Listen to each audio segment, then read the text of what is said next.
So, einen wunderschönen guten Tag euch allen. Einen schönen Samstagmittag allen. Ja, letztes Rennen im Cup. Maggiore.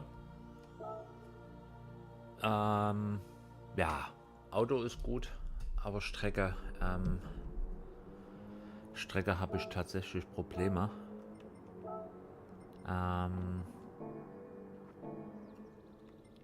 Mal schauen. Von der Boxenstrategie kann ich nicht viel machen jetzt wie im letzten Rennen, wo wir dreimal wechseln mussten. Oder zweimal, aber alle drei Reifenmischungen fahren.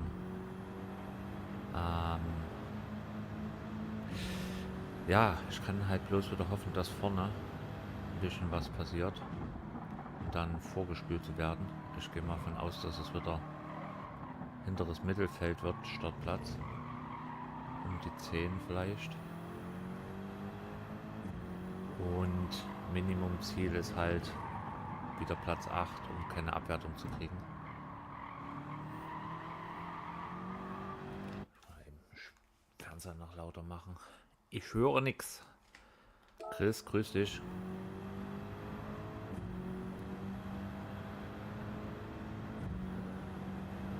Du hast ja noch bis heute Abend ein bisschen Zeit, um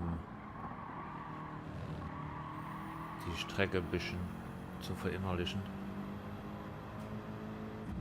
Wie gesagt, mein Problem ist halt eben, ich bremse viele Stellen viel zu viel, wo du da viel mehr rollen musst, um mehr Geschwindigkeit mitzunehmen.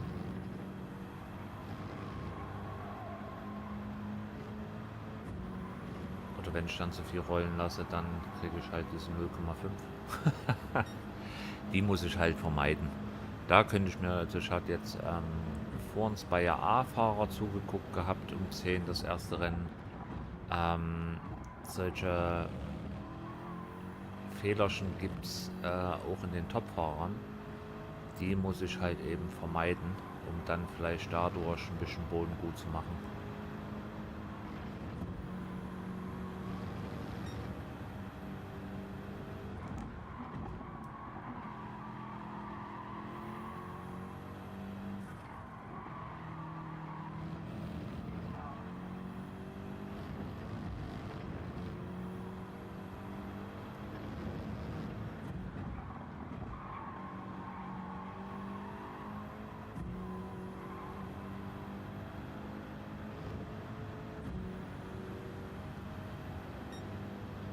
Ja, Ziele im Quali ist es eine mittlere 58er Zeit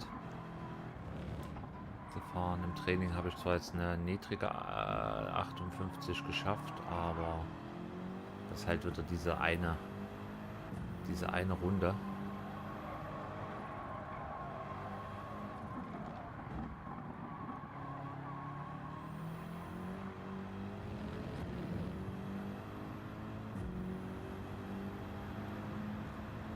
Ja, also vom Bauchgefühl her würde ich fast sagen, das ist das Rennen, was am Ende gelöscht wird.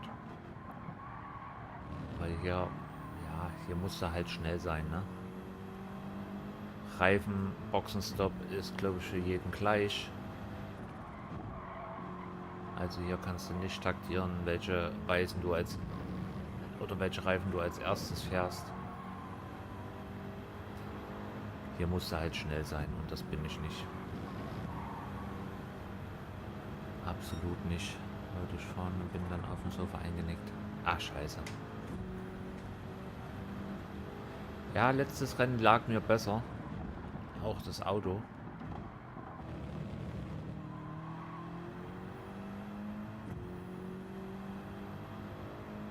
Aber ja, wir gucken mal. Wie gesagt, letztes Rennen. Vielleicht werde ich ja doch wieder irgendwo vorgespült. Schauen wir mal.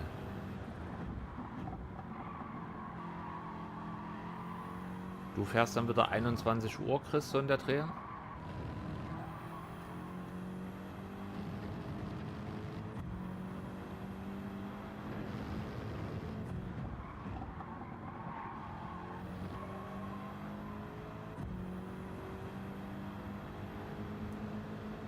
Ja, und sind halt eben auch sehr lange 29 Runden, ne? Müssen wir gucken, was da so geht.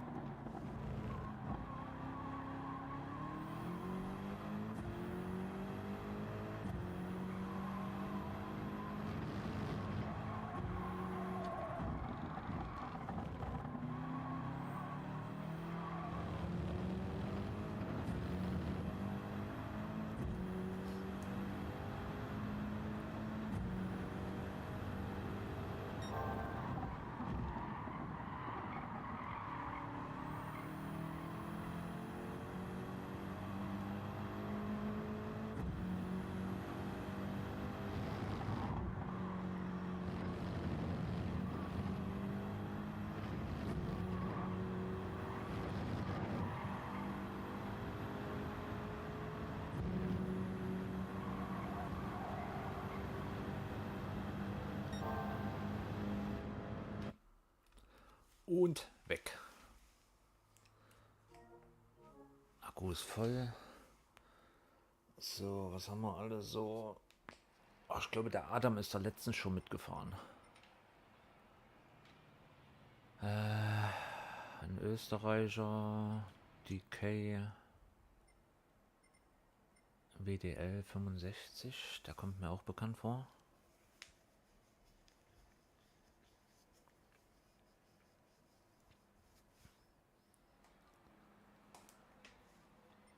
Punkte.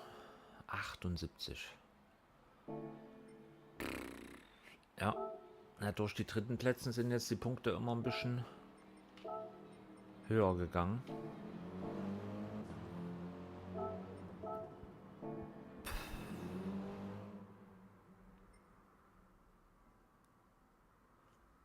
Und überwiegend alles BMWs, ein Nismo. Mit Genesis bin ich gar nicht klar gekommen. Noch ein Nismo. Ja, ich glaube, Adam war letzte Woche der Gewinner. Oder war das ein vorletztes Rennen?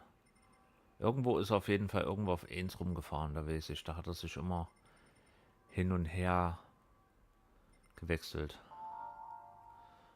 Mit Platz 1 und 2.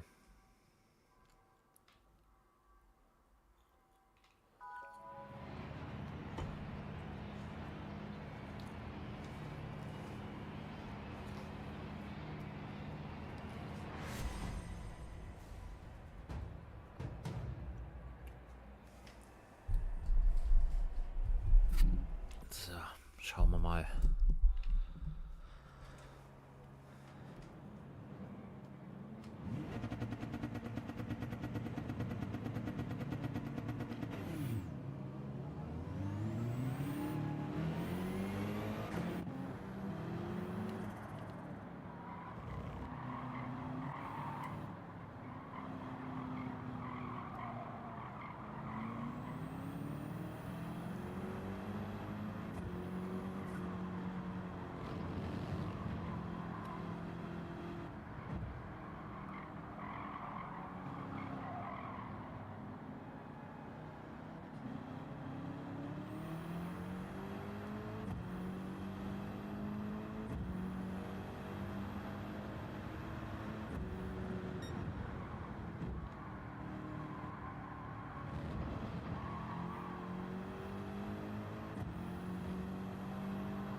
die vorne fahren bitte alle zu nah aneinander, ne?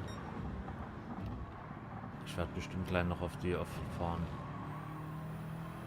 Wenn die so weitermachen.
Okay, die mittlere 58 haben wir.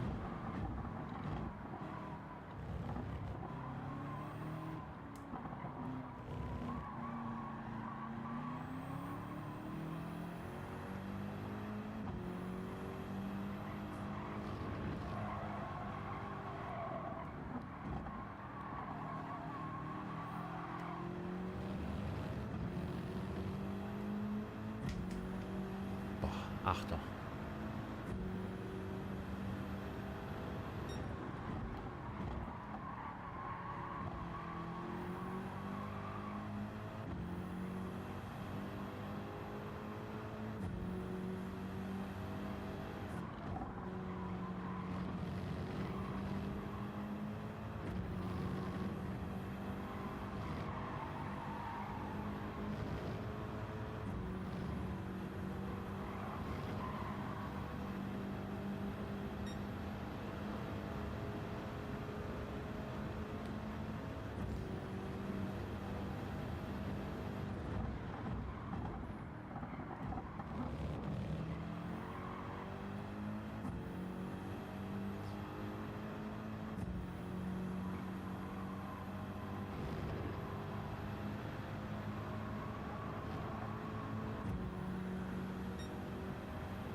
Ah, shit.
Das war nix.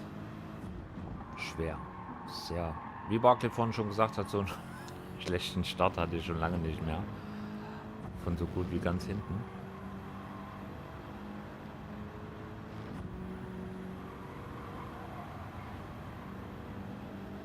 Ja, wenn ich aber die Zeiten, also entweder sind sie alle ultra.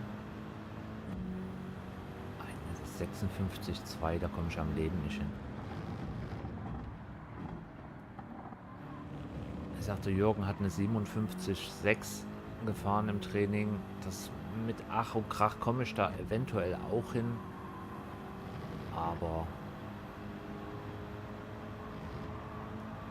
ne.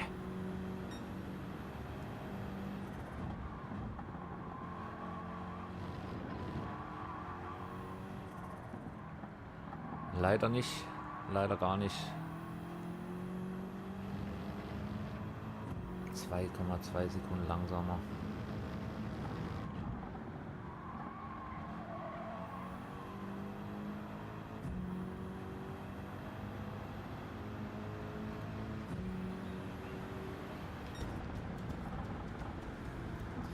Eieieiei.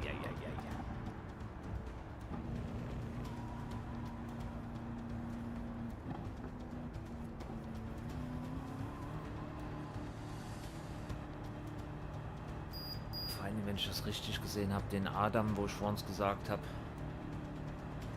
in irgendeinem Rennen war der ganz vorne. Ich bin fast mir sicher, das war das Belgien-Rennen, wo der vorne gefahren ist.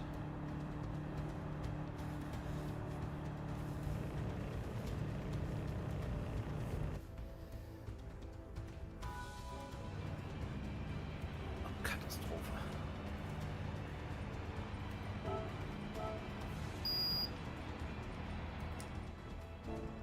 So, für den Start mache ich Traktion 3.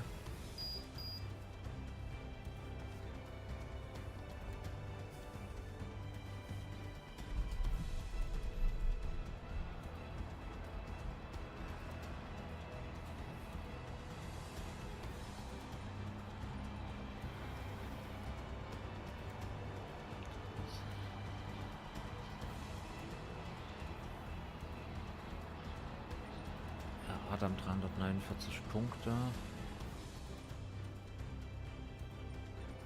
Eigentlich gar nicht so viele Leute mit 300 Punkten. Ich bin eigentlich, glaube ich, der Viertplatzierte von den Punkten her.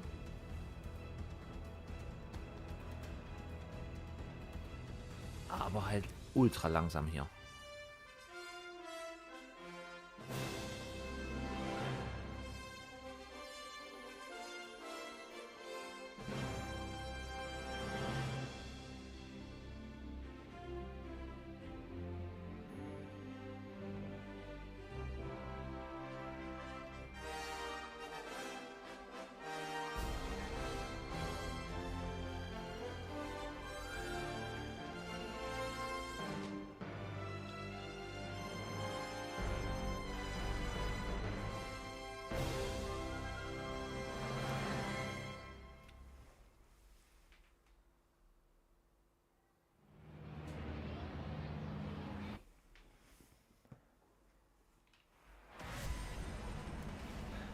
Vielen, vielen Dank auf jeden Fall an alle, die reinschauen. Dankeschön. Ja, Ziel, wie gesagt, Minimum Platz 8. Fehlerfreies Rennen wäre schön. Und dann mal schauen, für was es eventuell reicht. Also von der Pace her kann ich ja mal gucken, wo ich von der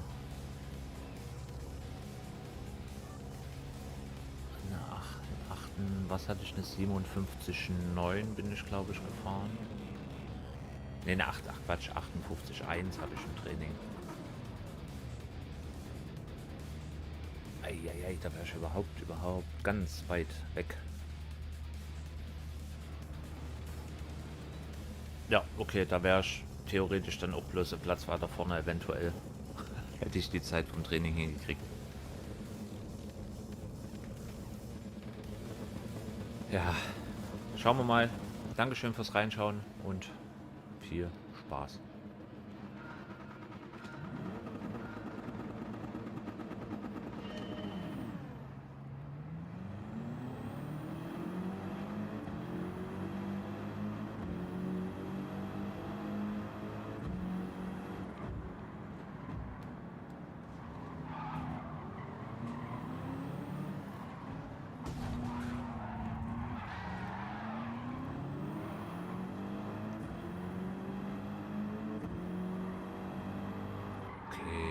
krass.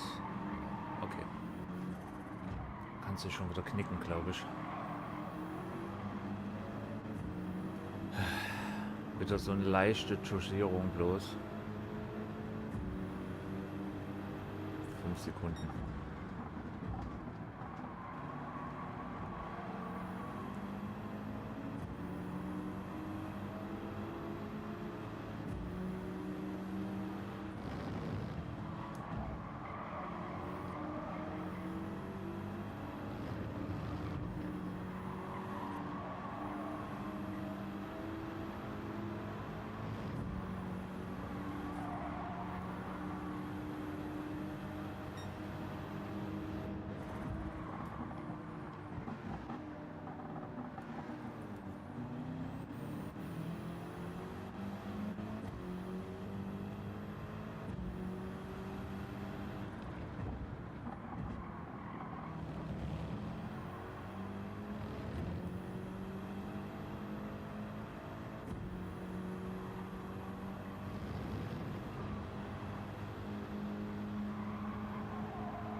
Ja, hier hast du halt keinen Spielraum, Chris, mit Boxenstrategie.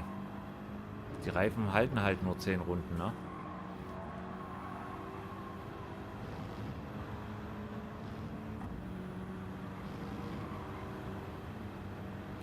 Du kannst halt nur rot fahren. Es ist ja leider nicht die Taktik hier weiß, gelb, rot, sondern du kannst nur rot fahren.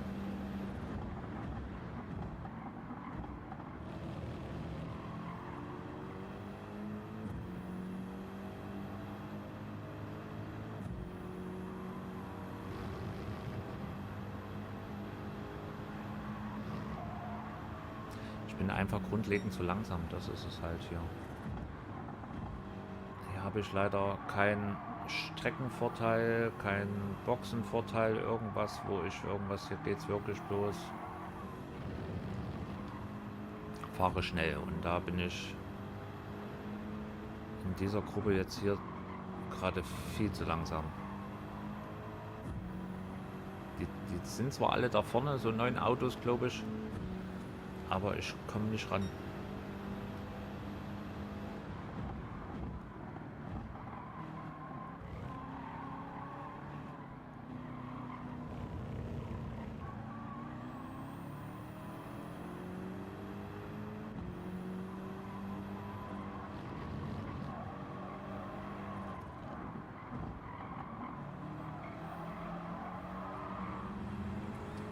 Eins, 2, 3, 4, 5, 6, 7, 8, 9, ja. Sind alle in sichtbarer Reichweite, aber die Reifen werden jetzt auch kacke.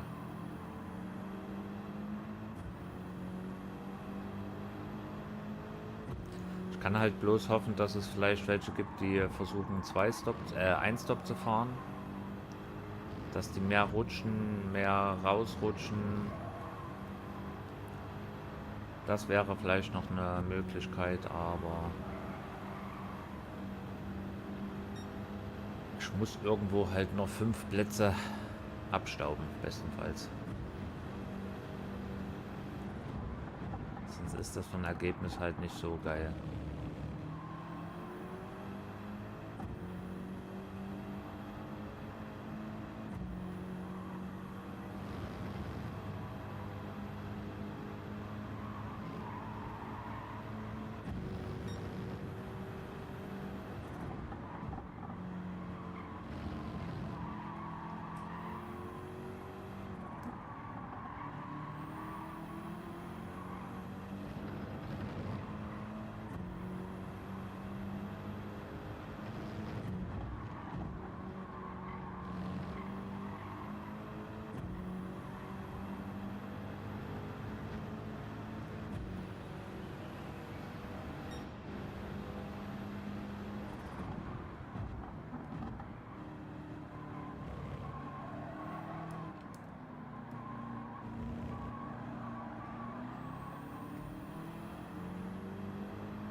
Nee, 2 Stop.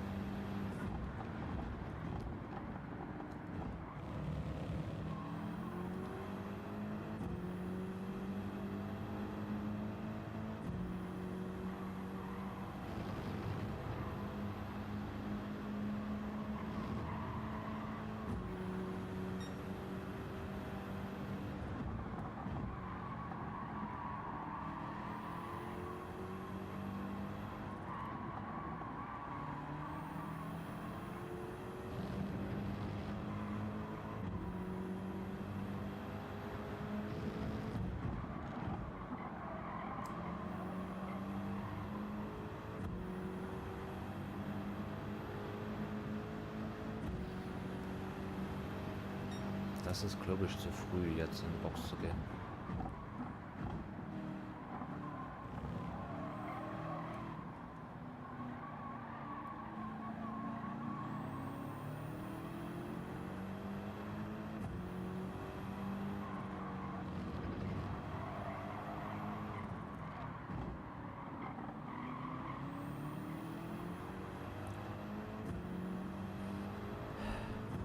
Hallöchen, mein Schatz.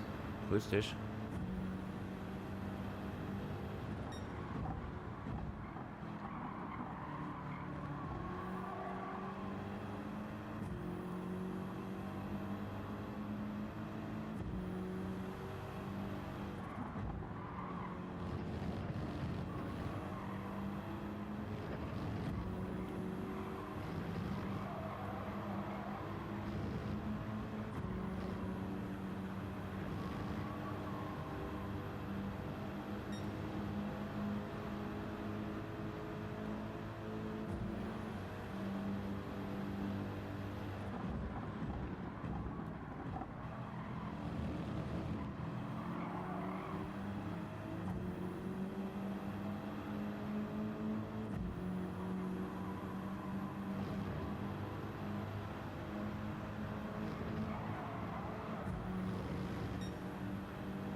Alles klar, Schatz, ich weiß Bescheid. Dankeschön trotzdem fürs Reinschauen.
Ja, weiter nach innen kannst du nicht, du Idiot, wenn ich dort bin. Meine Fresse.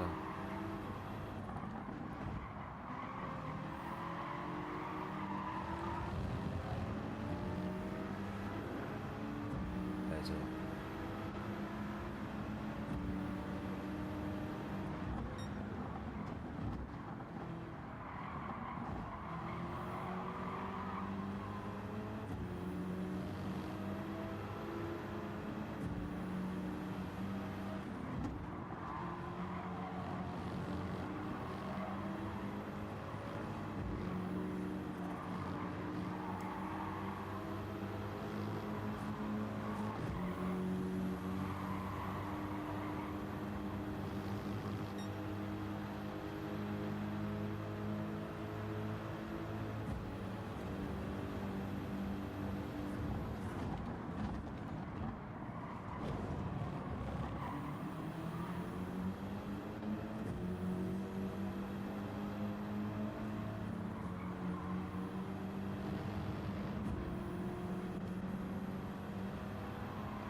Jetzt gib aber auch Gas, Alter. Du schmeißt dich dann die Kurve rein und jetzt bremst du mich aus.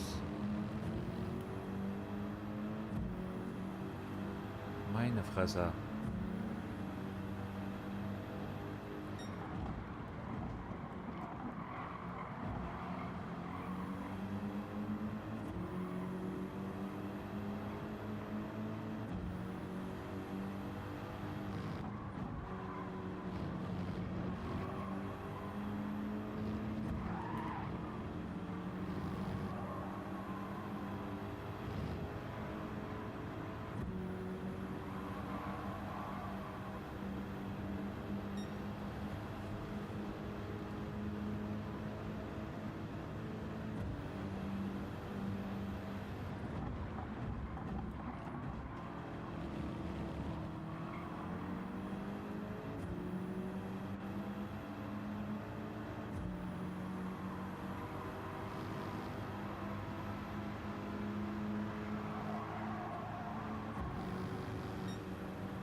Grüß dich, Barclay.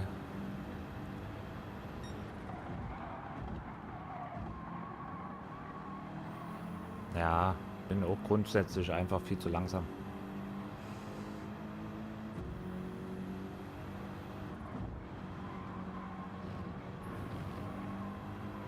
Dann 5 Sekunden Strafe gleich gekriegt am Anfang.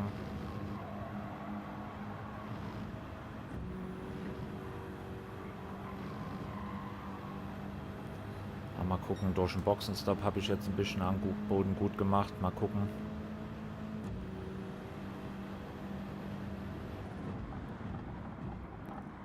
Ein Plätzchen muss ich noch finden. Nach hinten nichts verlieren. Dann ist es wenigstens Platz 8.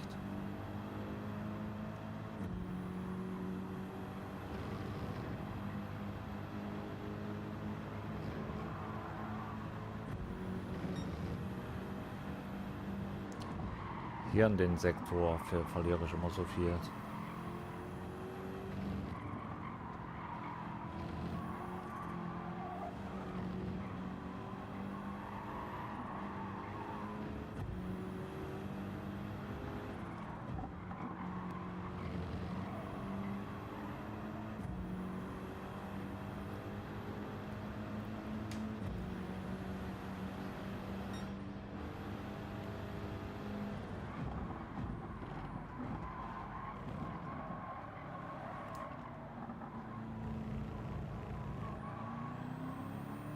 Ich kann bloß hoffen, dass halt eben Leute mehr Probleme kriegen mit Traktion.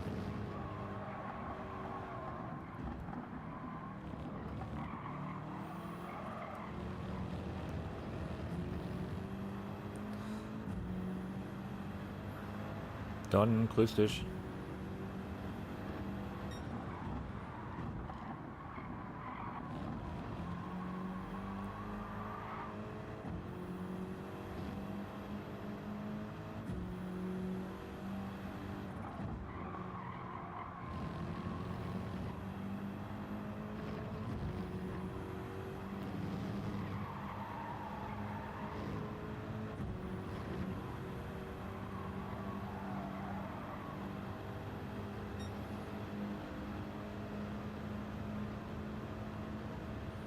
Auf den Polen mache ich jetzt wenigstens Boden gut hinten.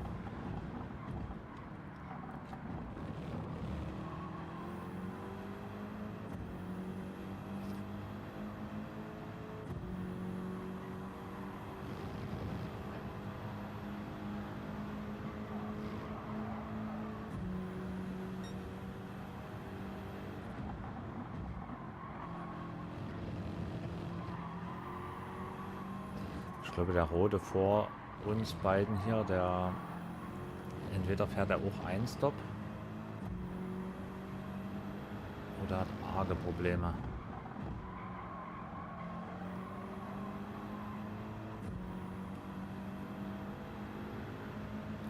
An den können wir uns so ein bisschen ranschleichen gerade.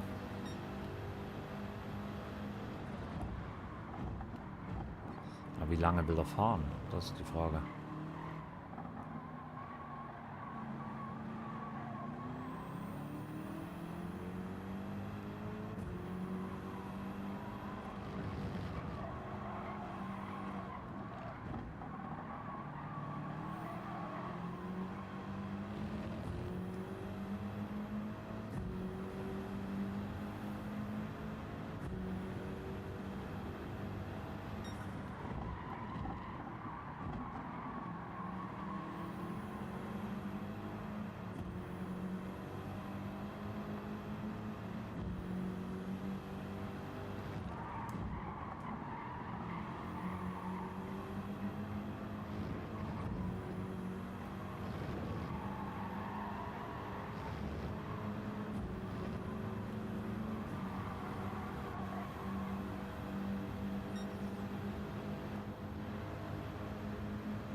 Servus Jürgen.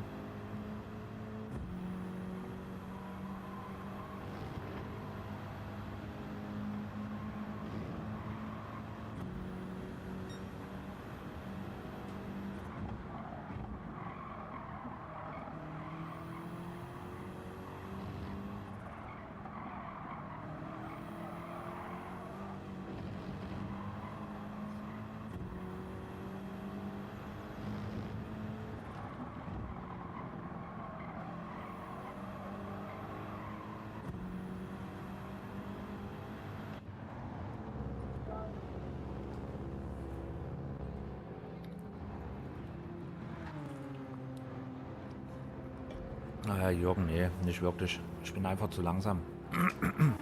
Das Fahrerfeld hängt zwar alles so ein bisschen zusammen, aber ich kann in keiner Situation irgendwo pushen, dass ich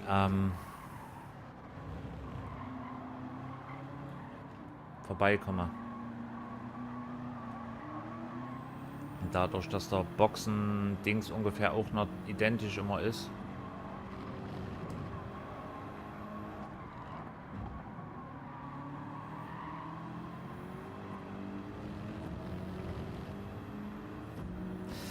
ja. So, weil jetzt muss ich fahrerisch vorbeikommen. Weil entweder müssen die noch an die Box oder die fahren durch.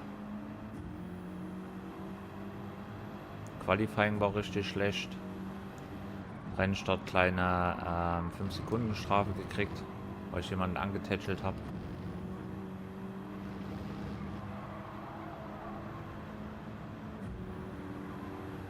Ja, und Quali-Zeit war eine niedrige 1,56. Ich glaube, dieser Sprung in diese Gruppe war ein bisschen zu groß. Da wäre ich von meiner Trainingszeit wäre ich auch bloß von 13 gestartet.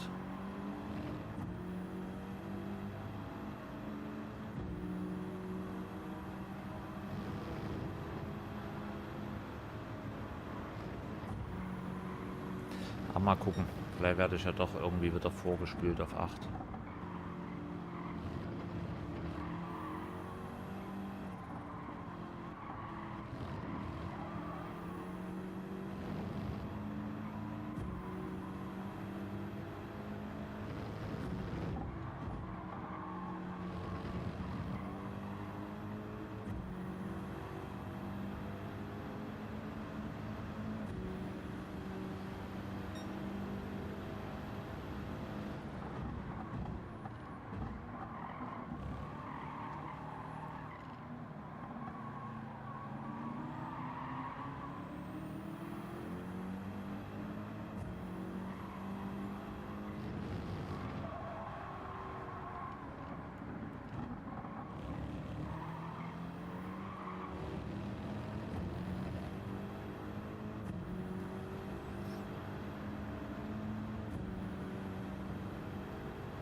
Meine Hoffnung ist ja, weil hier sehr, sehr viele sehr asynchron gewechselt haben, dass hinten vielleicht ein paar Reifen ausgehen.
Kacke.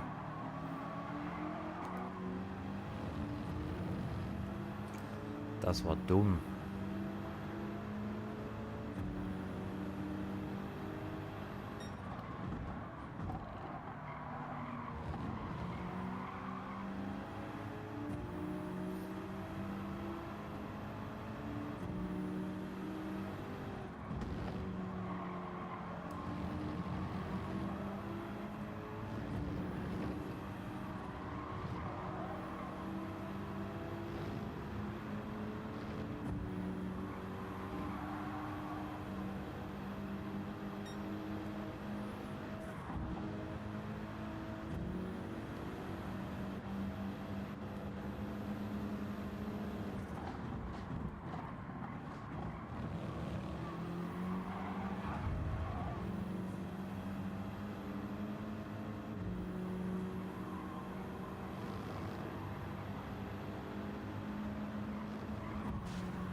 Ach was, woher denn? Ach komm.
Au, mir tut der Handgelenke weh.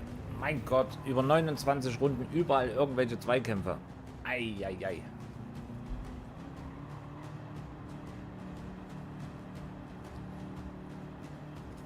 Schade, den DK wollte ich eigentlich nicht vorbeilassen.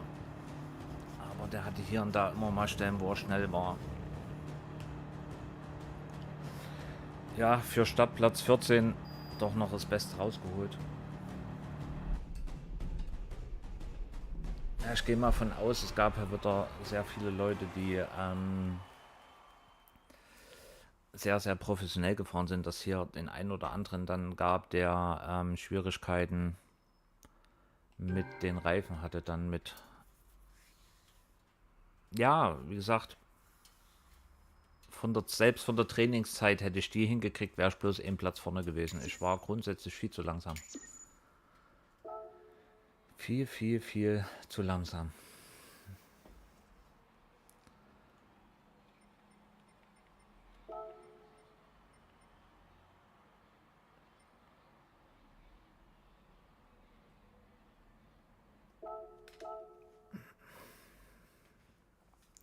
Was hatte ich jetzt für Punkte? 58. Ja, DK hatte hier und da aber mal ein paar Versuche gestartet, aber wo ich immer gut kontern konnte. Ich glaube einmal, da weiß ich aber nicht, ob er einfach Quersteher hatte. Da wusste ich nicht, dass er mir ein bisschen in der Hinterachse gerutscht.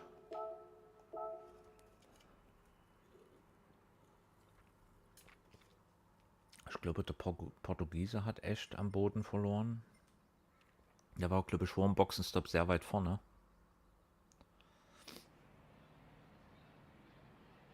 Ja, und ich glaube auch Platz 5 war so weit weg. Da ging dann nichts mehr. Und leider haben sich da hier und da auch diese 0,5er Dinger eingeschlichen. Dankeschön, Christian. Barclay, dir auch einen schönen Tag noch.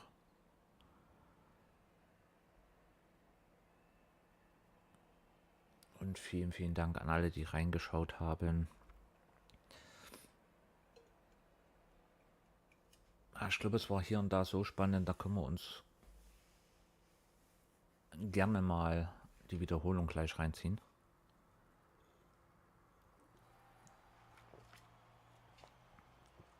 Boah, meine Finger zittern, ne? Das war, ja, du hattest ja nirgendwo Ruhe, dadurch, aber auch am Anfang, du hast ja 9 Plätze vorgucken können, die ersten 10 Runden.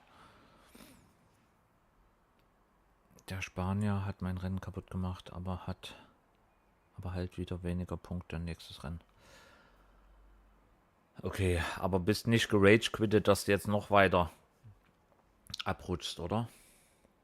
Du bist ja da immer mal so ein bisschen nervenschwach, dass du dann immer gleich hinschmeißt.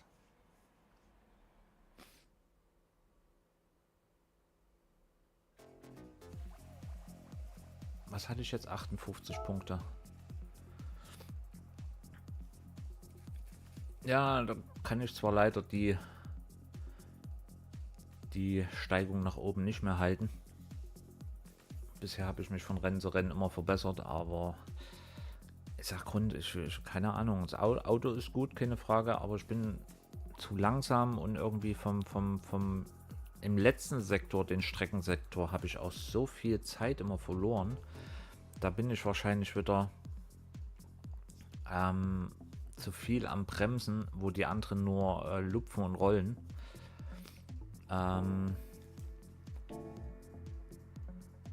Aber ja, wie gesagt, ja, ärgert mich ein bisschen, dass ich den 6. nicht halten konnte. Aber das war meine eigene Schuld. Ich sage das immer mal so. Eigentlich hat man das Gefühl, dass man immer wieder dieselbe Linie fährt. Aber irgendwie die letzte hat sich dann doch irgendwie eingeschlichen, dass es eine 0,5 gab.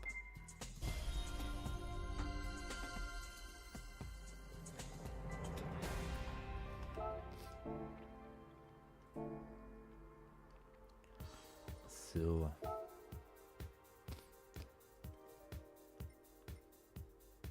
Wie sagt er, ja, über die 5 Sekunden am Anfang kann man sich streiten, ne? Es war halt so ein Tätscheln im Anbremsen.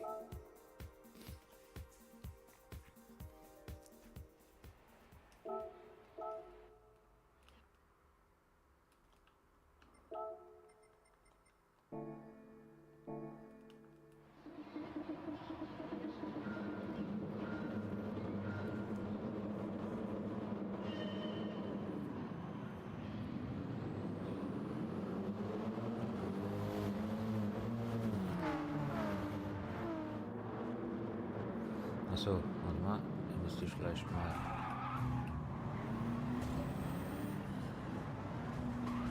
Ja, vor allen Dingen, er kam halt eben auch vom Kies, weißt du? Warum?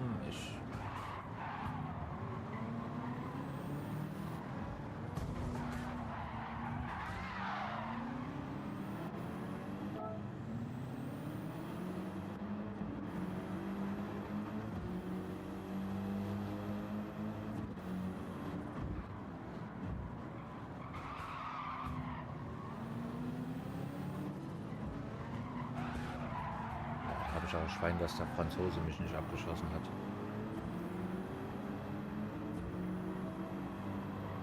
Ja, weiß ich, wie gesagt, keine Ahnung. Nicht also für mich nicht nachvollziehbar.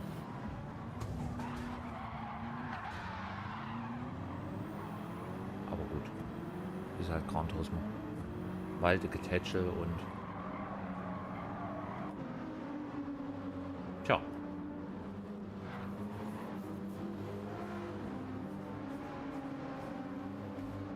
Aber in der ersten Kurve weißt du halt eben auch nicht, wo du dich positionieren sollst. Außen ist doof, innen ist doof.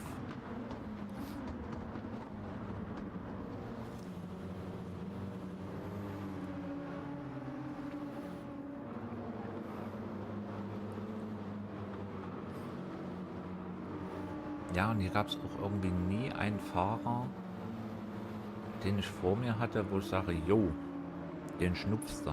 Nix, war irgendwie sehr, sehr, sehr, sehr gleich. Wie gesagt, ich glaube, bis zum Boxenstopp sehe ich immer die ganzen neuen Leute vor mir. P4 war das dann, glaube ich. Wo ich dann auf 13 war.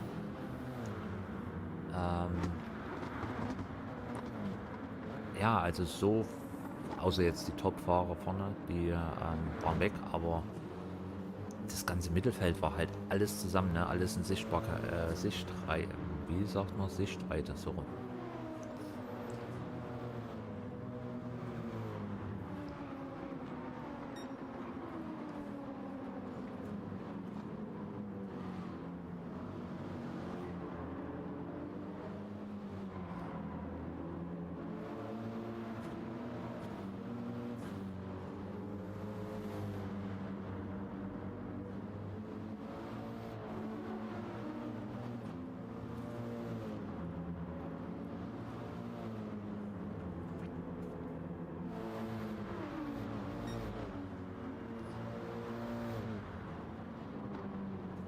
Okay, Jürgen, das ist gut.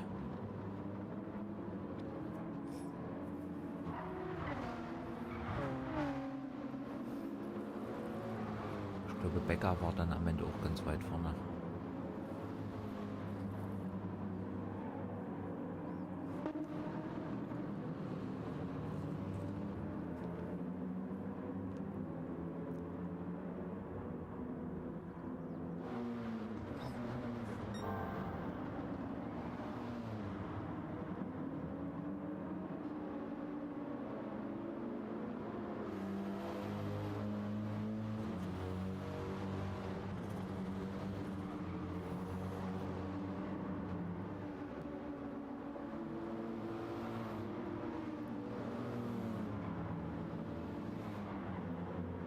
Hier habe ich auch gedacht, hier scheppert's gleich.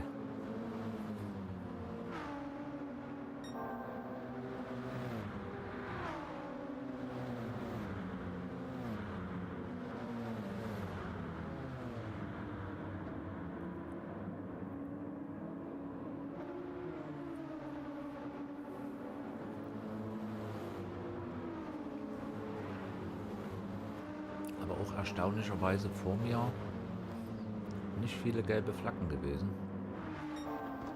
Das hielt sich heute auch in Grenzen. Ich glaube dann, wo ich im Flow war, dann glaube ich nur der eine Dreher, wo von 8 auf 7.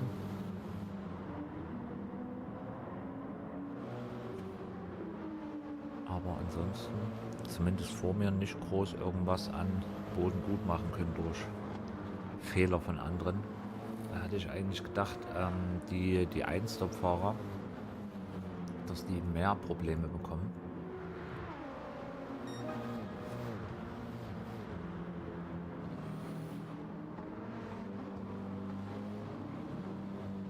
Ja, ist ja richtig. Alles gut.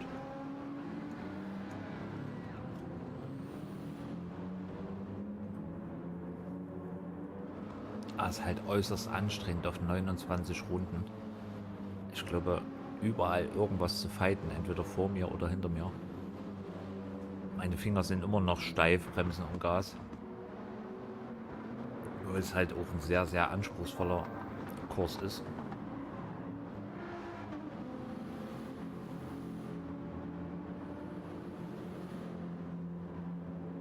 Weil ich habe es ja hier gesehen, die schnelle links, rechts, links. Keine Ahnung, irgendwo ist dann eine Linie, wo du dann doch wieder 0,5 kriegst. Ich habe Lichttube gemacht. Habe ich wieder anstrengend gelenkt. Ich glaube, ich habe bloß den einen vor uns Lichttube gegeben, der sich so mit Ach und Krach reingeschmissen hatte. Der mich dann ausgebremst hatte.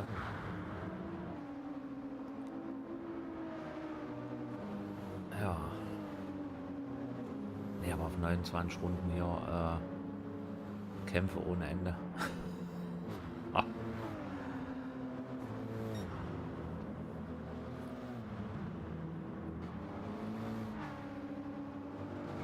Ärgert mich ein bisschen, dass jetzt so ein bisschen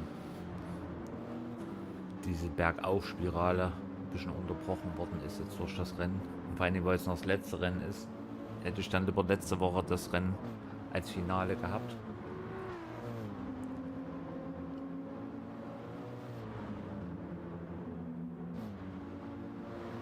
Aber diesmal mit den Genesis bin ich überhaupt nicht zurechtgekommen. Tatsächlich, also wenn ich das auch von einer anderen Streamer mal richtig gehört habe, das ändert sich ja auch jedes Mal von Rennen zu Cup, welche Fahrzeuge da halt dominant sind, ne?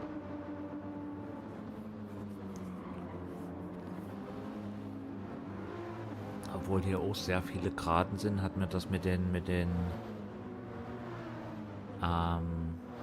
Genesis hat mir ja nichts gebracht.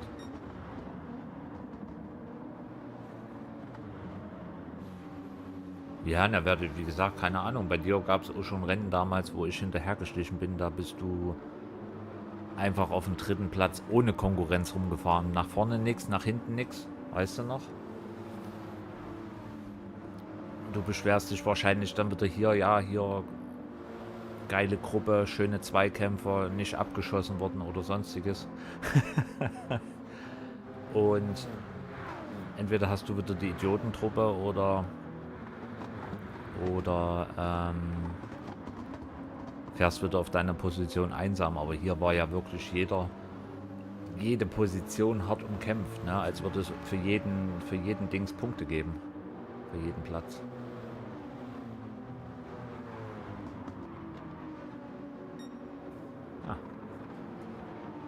Nein, Quatsch. Zurück.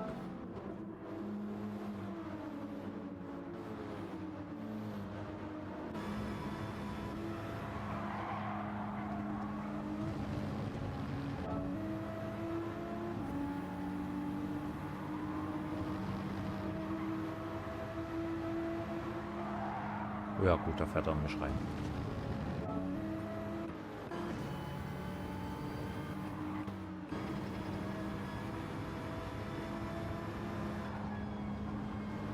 Ja. Nicht meine Schuld.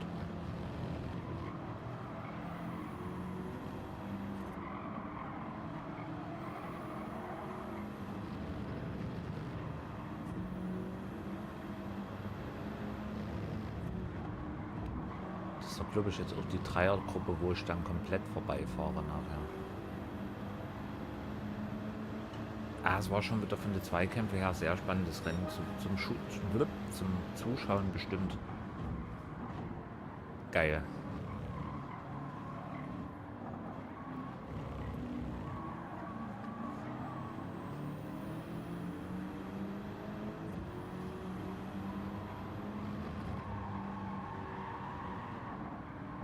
Hier, das ist auch diese Kurve, da habe ich bestimmt auch immer viel zu viel Schwung verloren.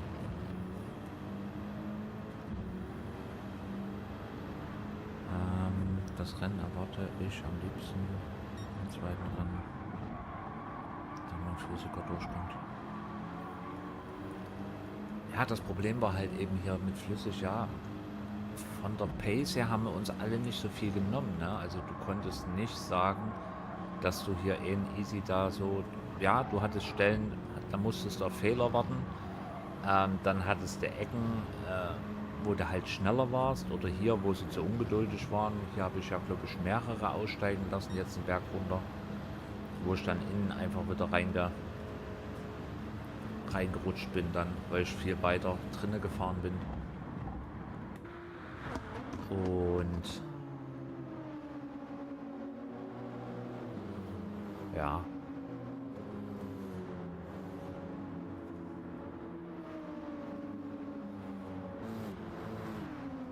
Aber es gab halt eben auch so enge Zweikämpfe wie hier vorne, ne? Da ist aber auch nichts passiert. Nix. Also es ist jetzt wirklich langsam, Pace ist ungefähr alles gleich. Aber es raucht auch keiner einen anderen ab, so richtig. Bark hatte ja ein Ghosting-Glück, der hätte ja mehrmals Gegner raus... Ja. Schon beim Start habe ich das gesehen. Ja, aber das ist wahrscheinlich so ein Bonus in D noch. Ich glaube, wenn er... Nee, er hat ja Minuswertung gekriegt. Wenn er dann irgendwann mal in C fährt, dann raucht er die Leute einfach weg.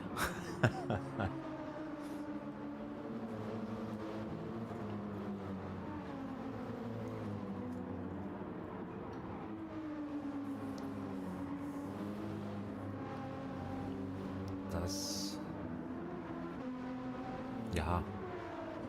Aber wie gesagt, ich bin froh, dass es dann doch nach vorne ging, weil ich habe echt gedacht, dass ich so positionstechnisch einfach nicht vorankomme. Ne? Weil du weißt halt nicht, was die Leute fahren. Ne? Klar hast du gemerkt, wenn du aufgeholt hast, oh ja, ich glaube der Rote war das, wo ich im Stream dann während des Fahrens gesagt habe, den haben wir dann Stück für Stück dann ab Runde 14 aufgeholt, wo ich halt hart vermutet habe, dass der Einstopp fährt. Aber das Einstopp geht bei mir überhaupt nicht. Also von der Wahrnehmung her müsste ich eigentlich auch die ganzen Einstopper überholt haben. Außer sie sind echt schnell gefahren vorne. Das kann ich jetzt noch nicht beurteilen. Aber ich bin dazu sehr Reifenfresser, dass ich einen Einstopp fahren könnte.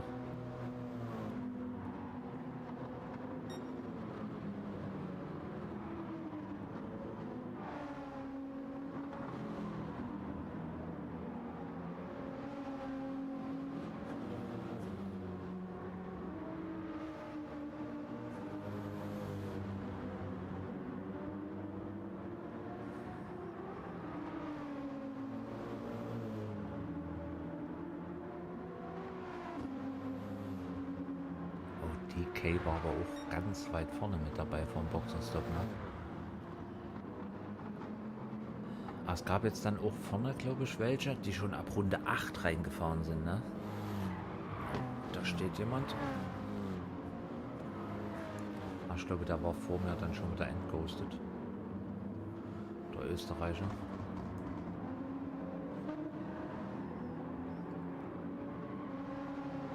Hier, guck mal, nach vorne, du siehst zig Autos. Ich glaube, ich hatte durchgezählt, es waren, glaube ich, 9 Autos, die ich da immer auf der Geraden gesehen habe.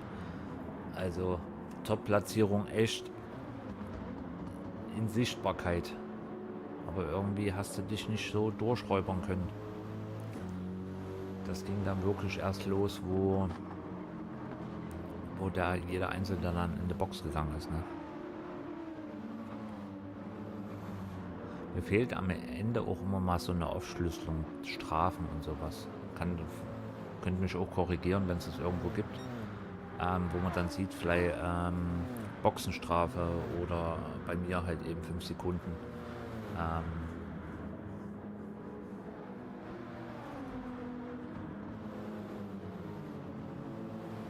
Ja, aber definitiv lief das Rennen positiver wie die Quali oder im Zeitenfahren.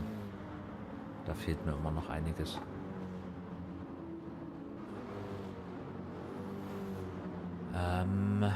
Ich bin, glaube ich, den zweiten Stint nach Ende Runde 20 rein.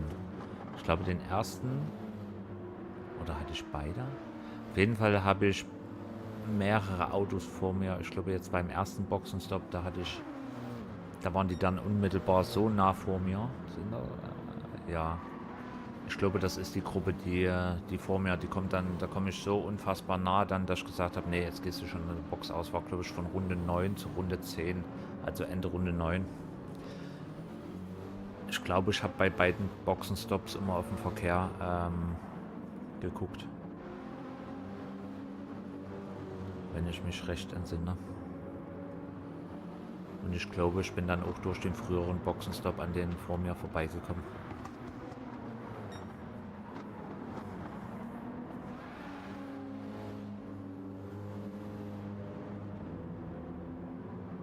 Ja, der Ferry, da war dann auch ein bisschen anstrengend gewesen. Ich glaube, das war zwar auch ein Einstopper, aber der ist mir, glaube ich, dann auch irgendwo an den Punkt dann wieder so nahe gekommen, dass mich das ein bisschen gestresst hat.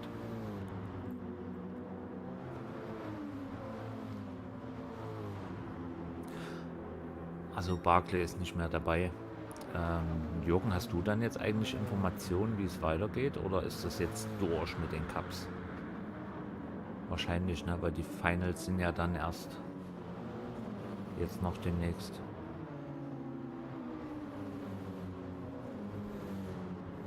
Aber es macht schon Spaß.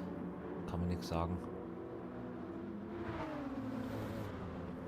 Auch wenn es viel ist, hat Barclay auch schon gesagt,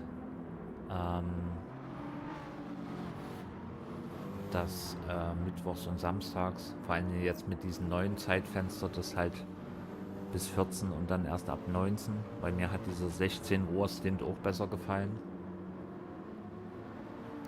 In den vorigen Nations und Manufaktur Cups, bevor dann diese Online-Qualifiers losgingen. Genau, Becker und Hippie. Hippie ist ja dann, der ist vorne mitgefahren und ist dadurch, glaube ich, sehr weit nach hinten gerutscht. Der ist letzter geworden am Ende. Auf jeden Fall einiges am Boden verloren.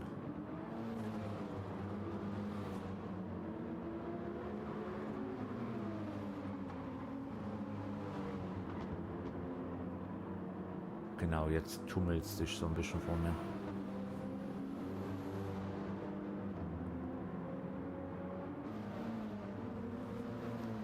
Ja, vor allem, weil jetzt auch diese Rennen jetzt gerade, die im Nations Cup jetzt, die wurden ja auch immer länger, ne? Entweder war es Qualifying furchtbar lange oder das Rennen einfach sehr lang. Und ja, das war dann das. Aber wie gesagt, es hat am Ende doch immer wieder Spaß gemacht, ne? Ich habe aber mehrmals, also entweder ist es Wiederholungsfehler oder ich habe echt beim Lenken krampfhaft immer irgendwie den Analogstick reingedrückt, dass ich Lichttube gegeben habe, obwohl ich gar keine Lichttube geben wollte. Habe ich einen Barclay gemacht. Der macht ja immer bei Motorfest immer einen Rauch an wegen anstrengenden Lenken.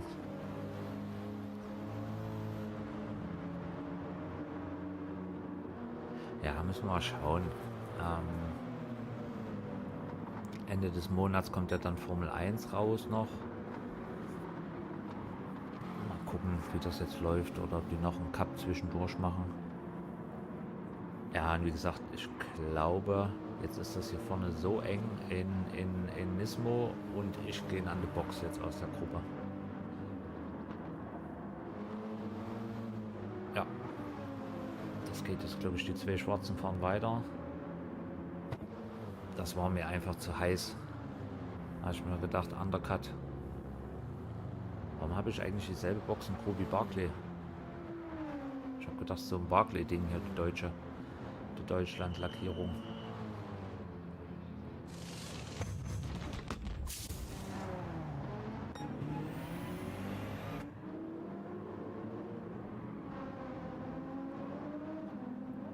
Ja, und das hat auch genervt, jedes Mal nach dem Boxenstopp wieder ganz weit hinten zu sein. Habe ich ja vor uns nach dem zweiten Boxenstopp auch Panik gekriegt, dass es das gewesen ist.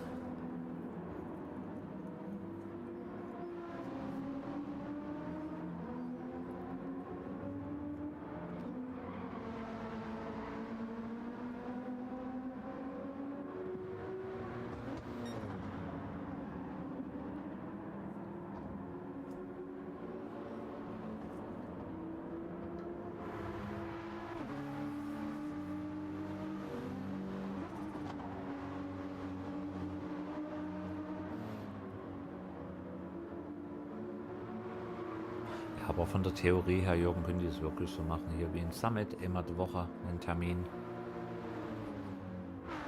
Dann streckst du das auch, wenn, sag ich mal, wenn der Cup jetzt durch ist, nicht, dass du dann jetzt ein halbes Jahr Lehrzeit hast.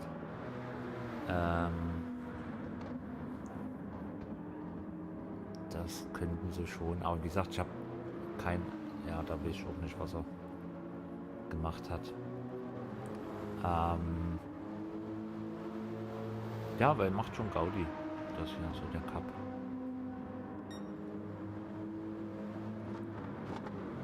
Deswegen mal gucken, wie es weitergeht. Oder ob wir jetzt erstmal nur die Profis jetzt nur noch zuschauen können in den ganzen Streams.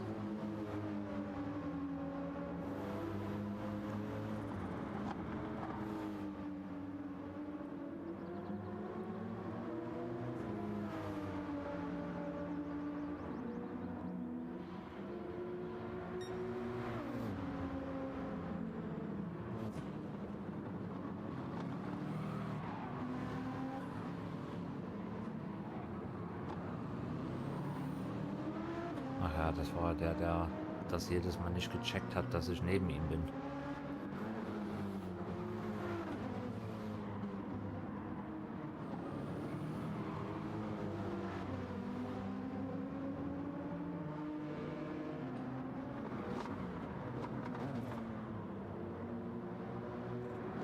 Ah, ich glaube, es war auch der DK, der sich dann hier irgendwo reinschmeißt, glaube ich.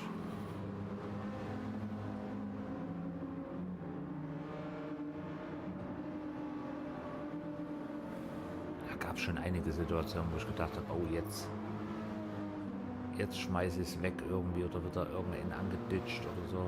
War schon alles sehr, sehr, sehr eng.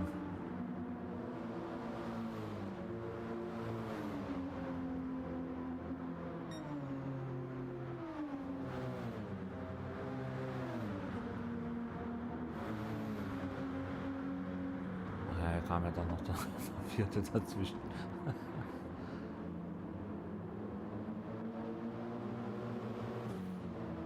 Ja, da geht zwar, müsste ich mal gucken, also jetzt vom Gefühl her geht da der Puls sehr hoch.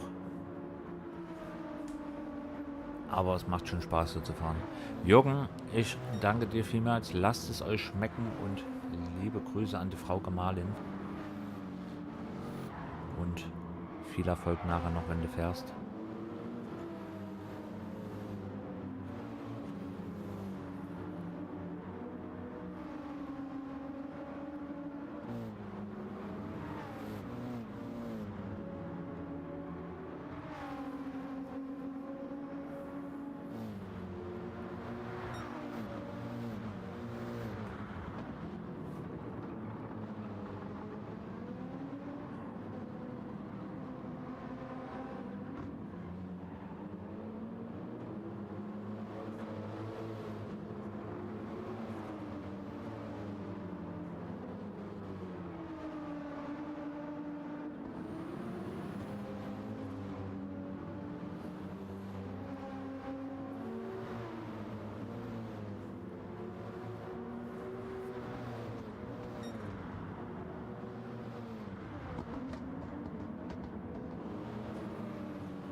Vielen Dank. Lasst es euch schmecken.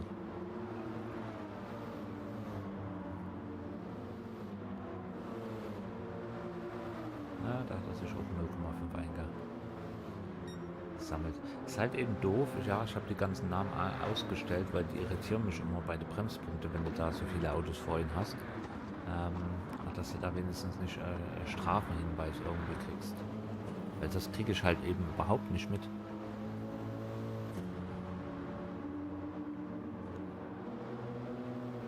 Gut, außer sie werden dann eingebremst.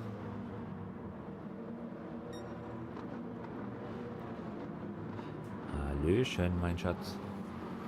Seid wieder zu Hause eingetrudelt. Ich habe gesehen, einen Haufen Nachrichten hast du mir geschickt. Das gucke ich mir dann gleich an, wenn ich fertig bin. Wenn das okay ist. Ich hoffe, das Eis hat geschmeckt. Gleich ja. Sehr schön.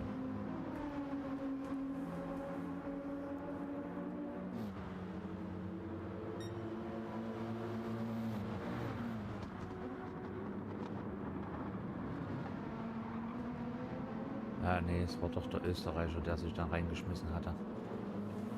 Ich glaube, den gebe ich jetzt immer mal hier und da Lichthube. Weil er mich dann auch noch so ein bisschen einbremst.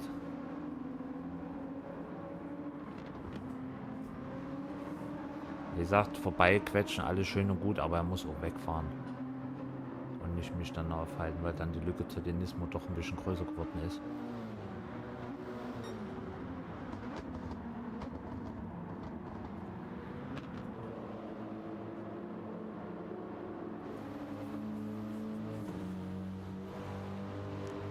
Ja, aber wie gesagt, überall irgendwas hattest du Zweikämpfe hier. Hier war nirgendwo, dass du dann auf einmal so, was weiß ich, 5 Sekunden nach vorne, 5 Sekunden nach hinten, gab es einfach nicht. Auf 29 Runden, da sieht man mal, wie eng das Fahrerfeld war von der Pace her. Wo es in Quali-Zeit halt eben, boah, wie gesagt, ich glaube 2,2 Sekunden war schon langsamer wie der Beste. Und die anderen vor mir waren ja dann auch 0,5 schneller. Also da hatte ich dann wieder eine halbwegs vernünftige Rennpace gehabt wenigstens. Dass es dann doch noch für Rang 7 gereicht hat. Ja, hier war auch wieder der Nismo, ne, der mich die ganze Zeit gestresst hat.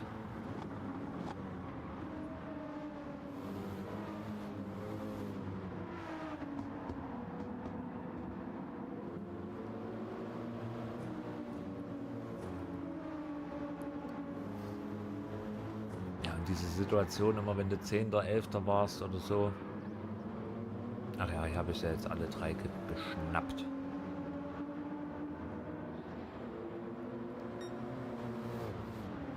Ja, wenn du halt die Situation hattest, 10., 11. und du hast halt eben die Autos direkt unmittelbar vor dir, wo es ein Punkten ist.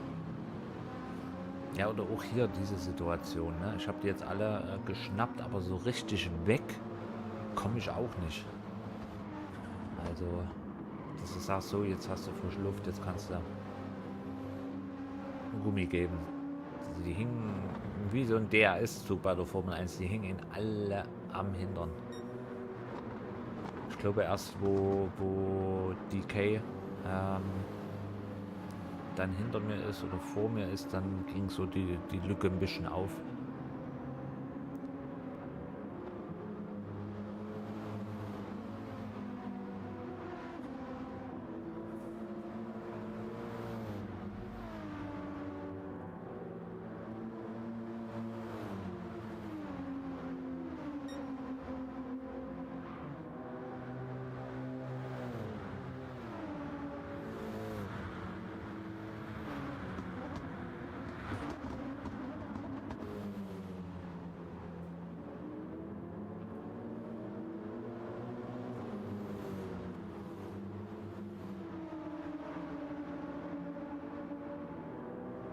Die Nismos waren alle so ein bisschen unberechenbar.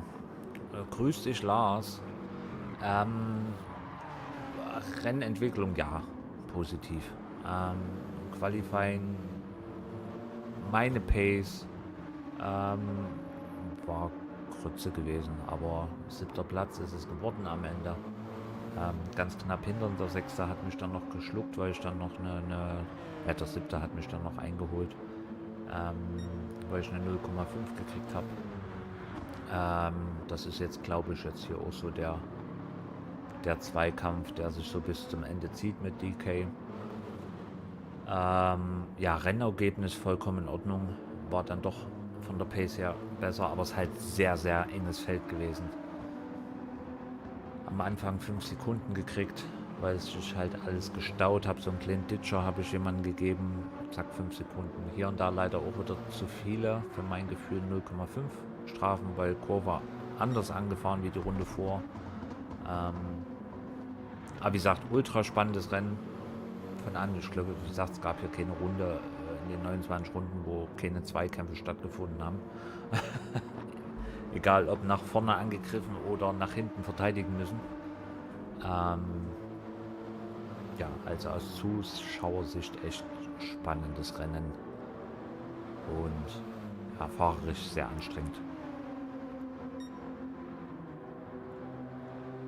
Aber wie gesagt, Auto ist in Ordnung, aber Strecke, wie gesagt, ja, ich gehe mal von 2 Stops, ja. Ein Stop, ich habe vorhin schon mal gesagt, ich glaube ein Stop, die ganzen Einstopper habe ich alle geschnupft. Deswegen bin ich so weit vorgerutscht dann noch. Ich bin von 14 gestartet. Quali-Zeit, wenn du das so mit der Trainingszeit vergleichst, wäre ich auch plus 13. geworden. Wie gesagt, ich glaube, die Pole-Zeit war eine niedrige 1,26. Und vielleicht, wenn es gut läuft, könnte ich eventuell eine mittlere 27 fahren. Aber das halt eben auch bloß auf einer Hot Lap, die du dann vielleicht gerade mal so hinlegst. Wie Jürgen, der hat ja eine 27,6.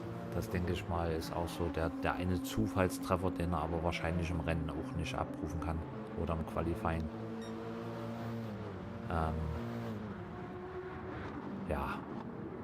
Wie gesagt, auch rein vom fahrerischen Sicht der Zuschauer echt spannendes Rennen. Waren viele schöne Zweikämpfe dann auch mit DK dann zum Schluss. Was fair gewesen ist. Ja. Und halt ja, dadurch, dass die Konkurrenz immer besser wird, gab es auch nicht so viele Zweikämpfe. Also Zweikämpfe schon, aber faire Zweikämpfe, dass nicht irgendwie jede Runde dann nochmal da eine Position geschenkt wurde oder da 2 Positionen, wie in manchen Rennen schon von mir, wo ich hinterher gefahren bin und dann auf einmal doch Top 4 oder Platz 3 hatte, weil sich 3, 4, 5 Autos vor mir weggekegelt haben. Das war, also hier wurde einem nichts geschenkt.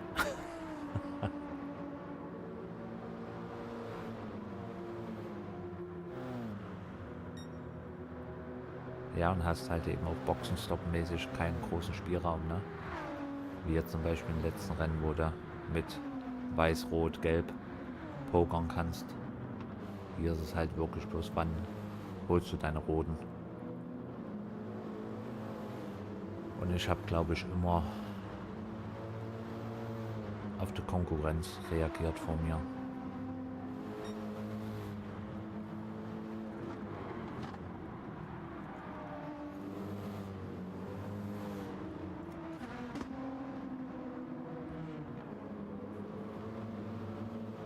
Bei dir geht es wieder 21 Uhr los, Lars?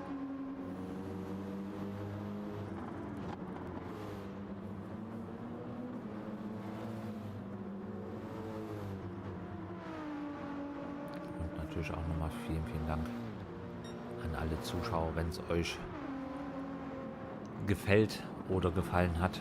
Gerne ein Like und ein Abo da lassen, würde ich mich sehr freuen. Und auch unten in der Videobeschreibung bei den Mitstreitern und Kollegen reinschauen, die entweder schon gestreamt haben, noch streamen werden oder das Rennen noch hochladen. Also wird noch einiges an Content bei den Kollegen kommen. Und ja, würde mich freuen, wenn ihr auch dort Liebe da lässt.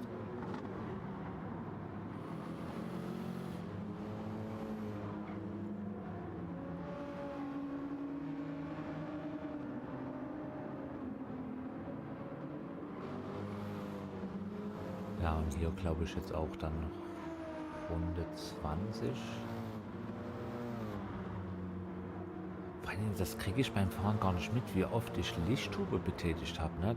Ich muss auch ultra aggressiv gelenkt haben, dass ich immer den Analogstick reingedrückt habe. Das ist ja Wahnsinn, das fällt ihnen gar nicht so auf.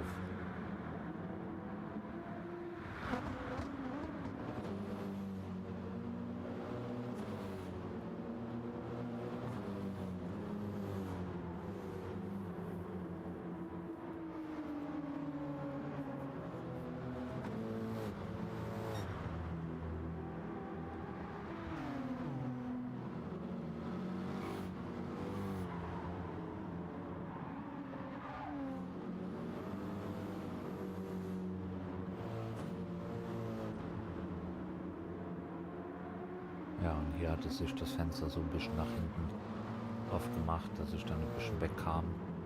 Und jetzt kam, glaube ich, dann der Zweikampf mit den roten BMW.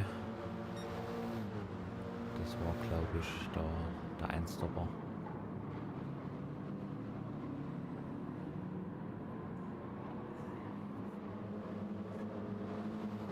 Ja, der rot-schwarze.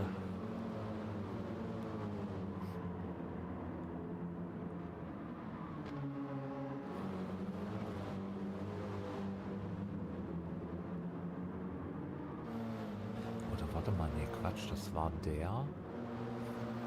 Becker und Hippie sind, glaube ich, die gewesen, die sehr früh an der Box waren. Die waren ja schon Runde 7 oder sowas. Okay, da war das, seine Reifen waren einfach schon wieder kaputt. Der hatte ja schon 11 Runden jetzt drauf.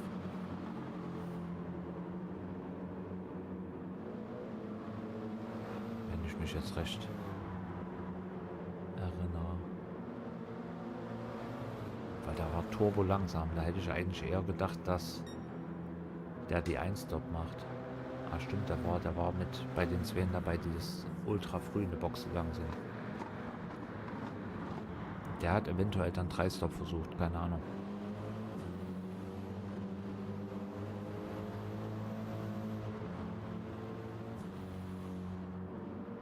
Ja, da war ich dann froh, den 8. Platz gekriegt zu haben. Minimumziel.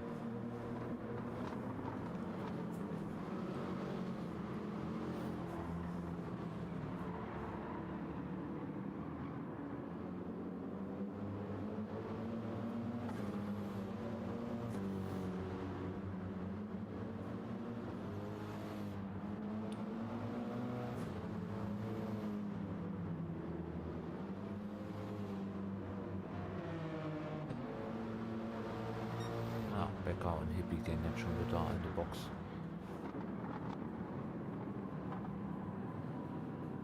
Ja, die sind den zweiten Stint sind die halt, mussten die viel zu lange fahren, ne? Bei Hippie war ganz hinten dann, bei Becker weiß ich das gar nicht, ob die jetzt noch dann vor mir war. Aber von der Theorie her schon, wenn die keine größeren Fehler gemacht hat.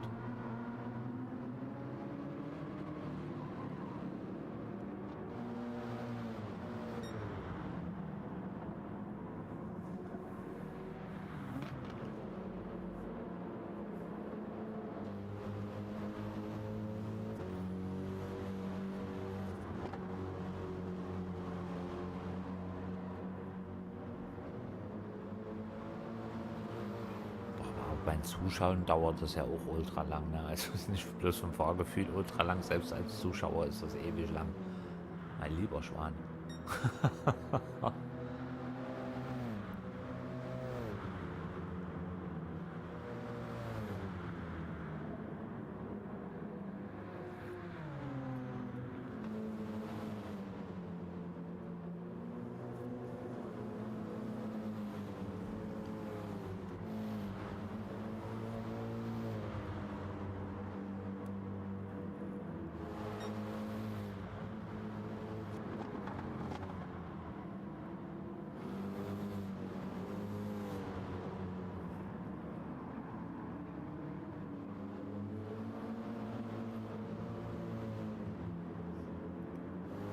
Ja, fast 2 Rennlängen, Schatz.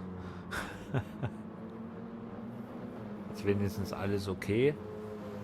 Oder hast du jetzt wieder Schmerzen?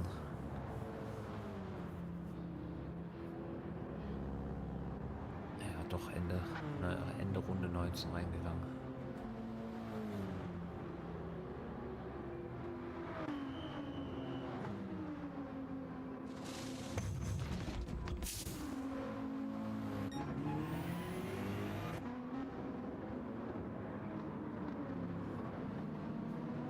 Sehr schön, das freut mich. Ja, und zack, zweiten Boxenstopp wieder 14er. Es ist, das siehst du mal, wie nah das ganze Fahrerfeld war, ne? Ein Boxenstopp, du warst immer wieder ganz hinten. Ja, und ich glaube, jetzt war bei Hippie dann irgendwie der Wurm drin. Der war ganz vorne mit dabei am Start. Und dann ging einfach nichts mehr.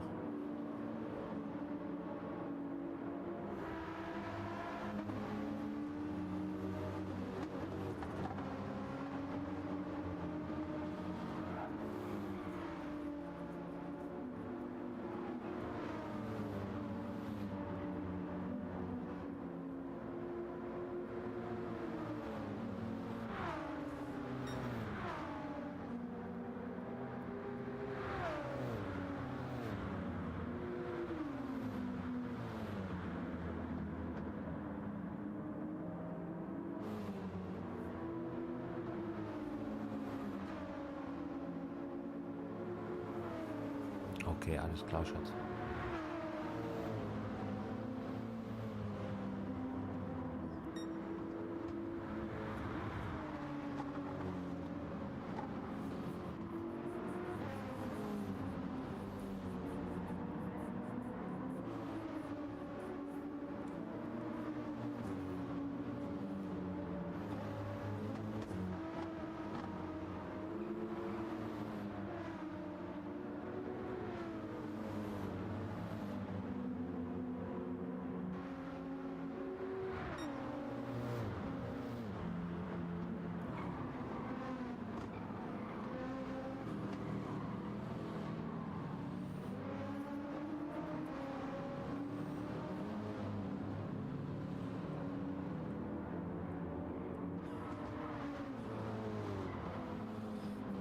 Habt ihr euch schon auf einen Film geeinigt?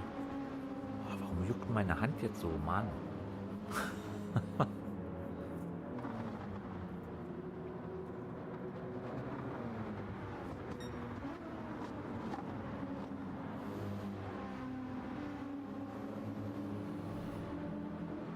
Ja, haben wir uns geeinigt. Was gibt's?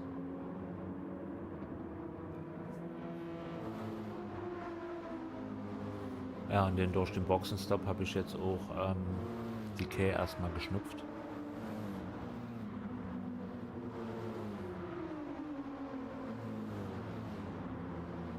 Also es war grundsätzlich immer gut, eine Runde früher wie die Konkurrenz zu gehen. Küsst den Frosch. Ah.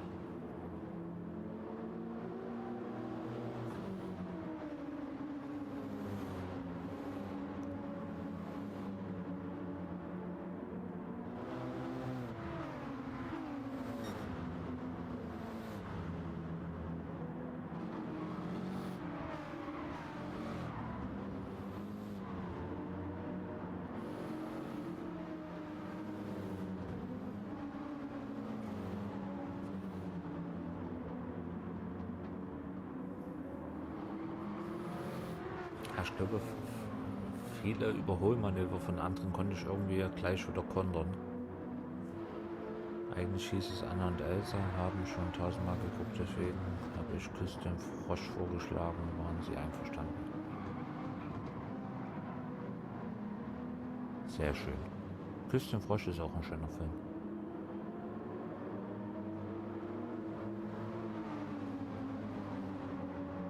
Ja, und die zwei Dinismos hier, die haben sich auch gegeben, die haben auch wieder am Ende so ein bisschen Zeit gekostet. Ich glaube, da war ich jetzt gleich sogar dazwischen beim Anbremsen.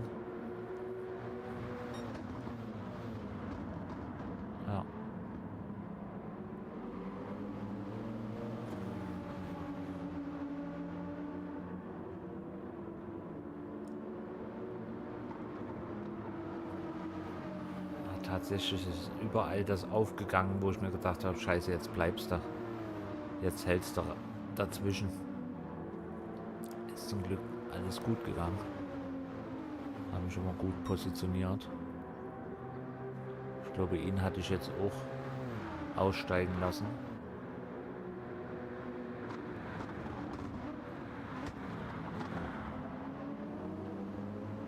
Ja, nee, hier hat es noch nicht gereicht.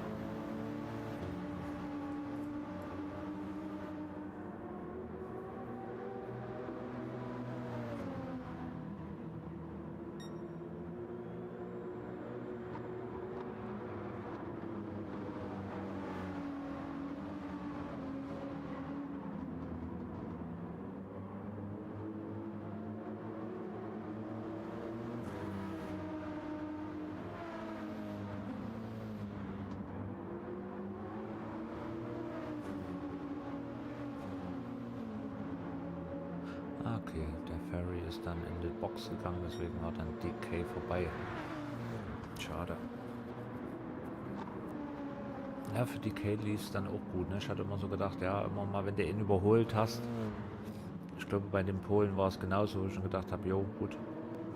Vielleicht blockt er hinten mehr oder es gibt Zweikämpfe, Berührung, Dreher, irgendwas. Aber das war hier halt eben nicht der Fall. Ach ja, das ist nur meine 0,5, ja, weil ich den Aim-Curb zu weit innen gefahren bin. Da hatte ich keinen Kontakt mehr zum Rot-Weißen.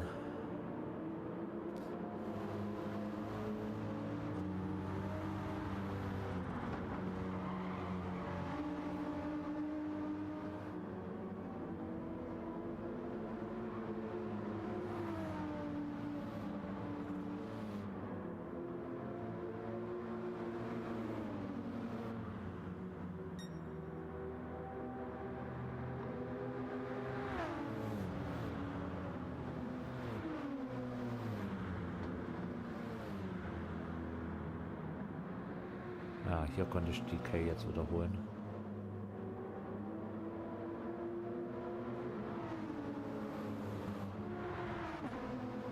Jetzt hatte sich hier jemand gedreht, der Brita. Okay.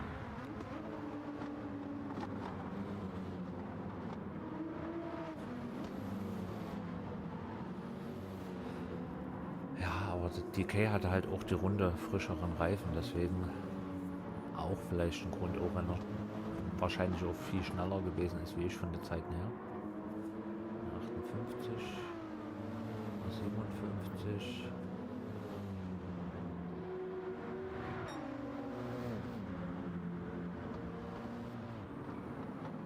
Ja, der ist hier und da mal eine 57er Zeit gefahren. Habe ich hier irgendwas falsch gemacht gehabt?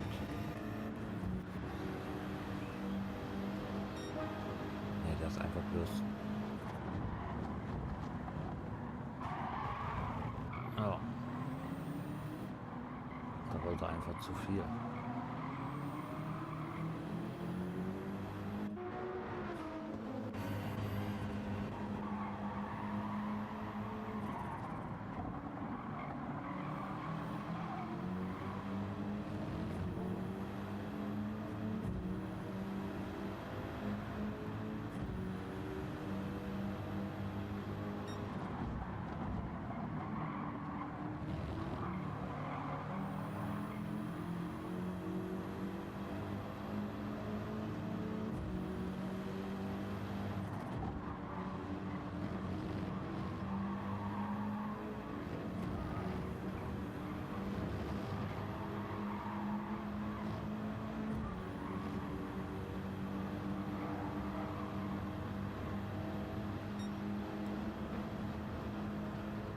Schöne Lackierung runter.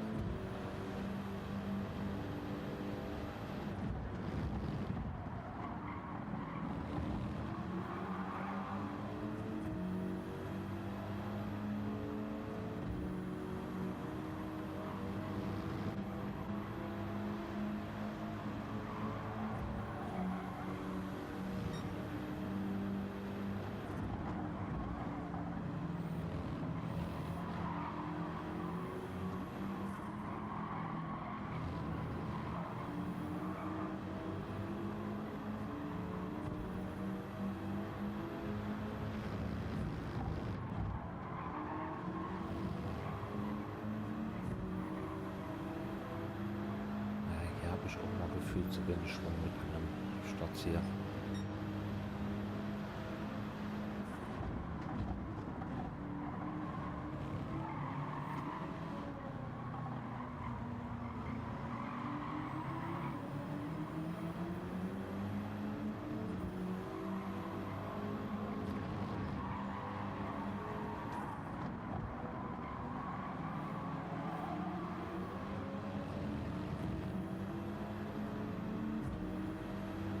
Jetzt die Position, wo ich mich krampfhaft daneben setze. Ja, da habe ich mich reingebremst.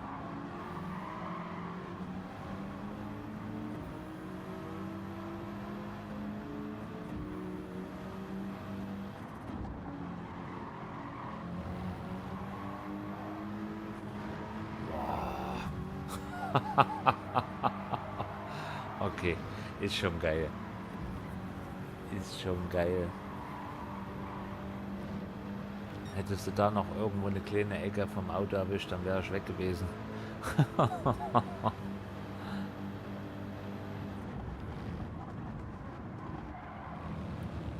und jetzt war halt eben die Situation. Ich bin nicht so wirklich weggekommen. Ich glaube, er hatte Fehler dann irgendwo gehabt. Da war ich über eine Sekunde weg. Dann habe ich aber wieder irgendwo zu lange auf der Bremse gestanden, dass er dann wieder auf einmal 0,5 abgeknabbert hat.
Mindestens den Polen konnte man dann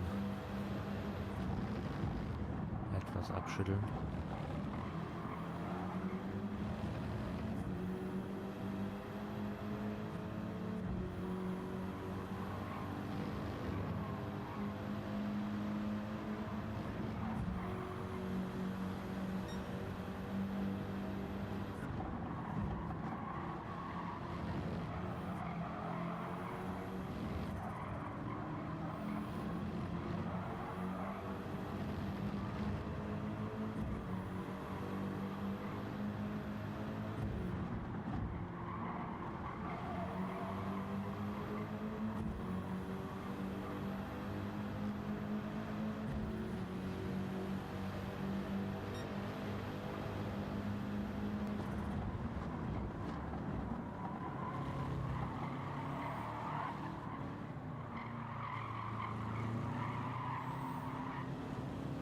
Ja, da ist er einfach selber ins Gras gefahren.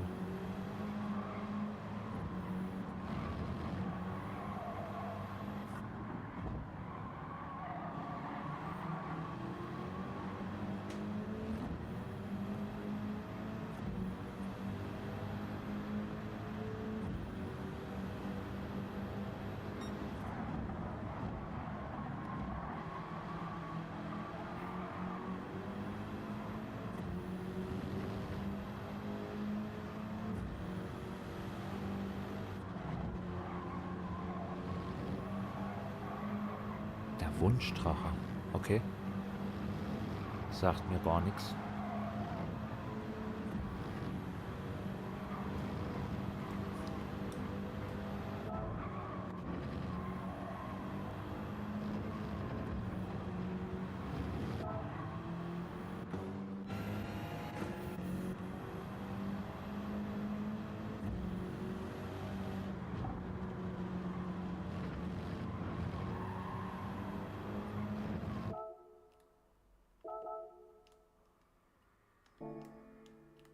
Ah, hier kann ich jetzt gar nicht drehen.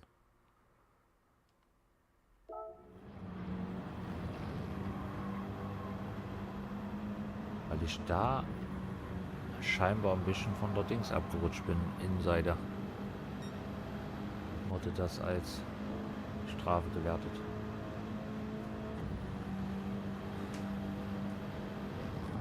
Krass. Millimeter wieder.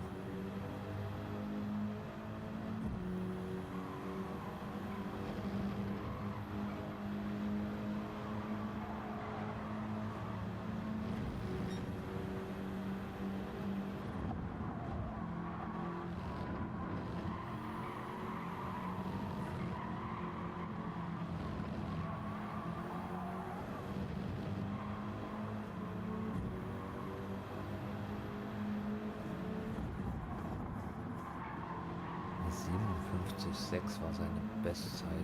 Meine eine 58,2. Krass.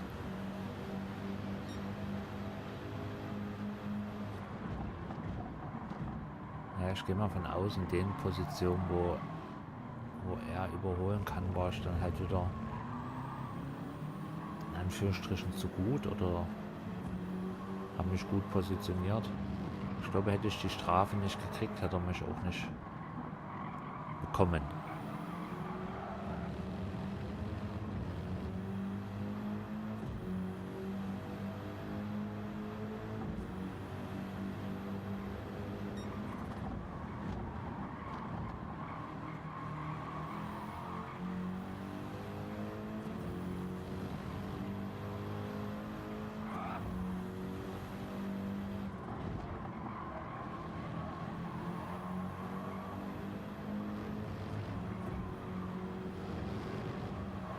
Wow. Da hat er keine Strafe gekriegt.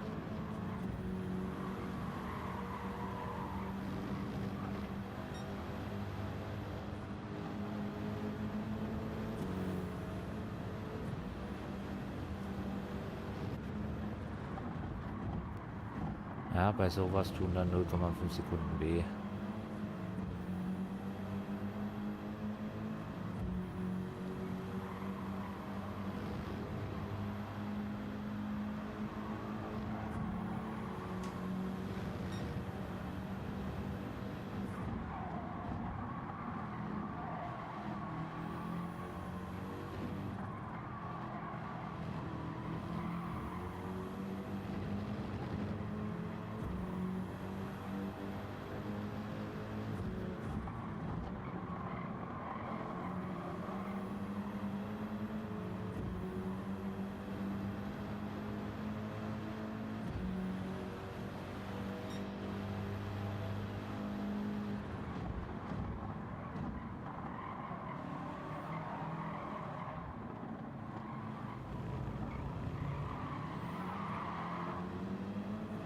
Hier hatte ich eigentlich noch die Hoffnung, dass ich irgendwie vorbeirutschen kann. Dass ich ihn irgendwo eine Fehler zwinge, aber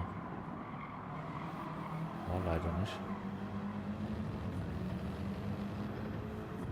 Wie frisch war denn eigentlich den Österreicher? Ja, ein Österreicher seiner war ein bisschen frischer, deswegen kam der da ran. Aber hier waren dann auf einmal seine Reifen schlechter.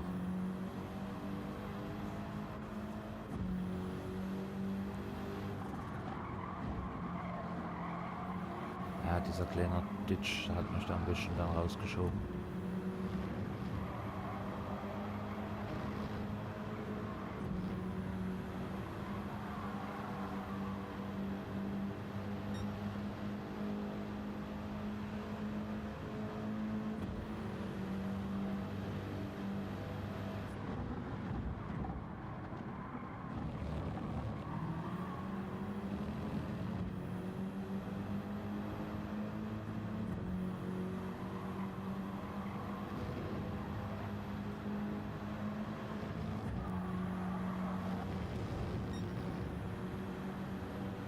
Hier hatte ich schon gedacht, jetzt kommt der Österreicher noch.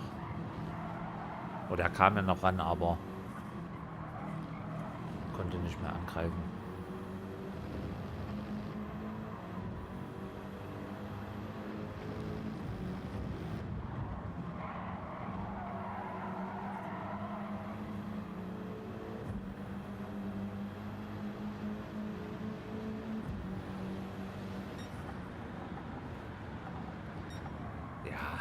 war schon ein geiles Rennen.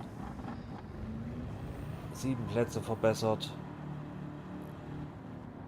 Und dafür, dass mir die Strecke nicht so lief es dann doch am Ende positiv, dass ich dann nochmal in die Top 8 gerutscht bin. Keine Ahnung, ob es fahrerisch jetzt das war, das Maß aller Dinge, oder ob einfach die anderen mehr Fehler schon hatten oder von der Boxen Strategie einfach ins Klo gegriffen haben. Ja, Hippie ist ganz weit nach hinten gefallen. Ja, aber war schon sehr, sehr, sehr spannendes Rennen, muss man sagen. Gab es bestimmt schon langweiligere Rennen. So, dann sollten wir alles haben. Und ja, 58 Punkte waren es. Kommen nochmal dazu, da wird Runde 1 gelöscht. Ach ne, wird gar nicht gelöscht. Aktuelle Anzahl gültiger Runden 5. Position nach Runde 5. Wird gar kein Rennen gelöscht diesmal. Scheinbar nicht.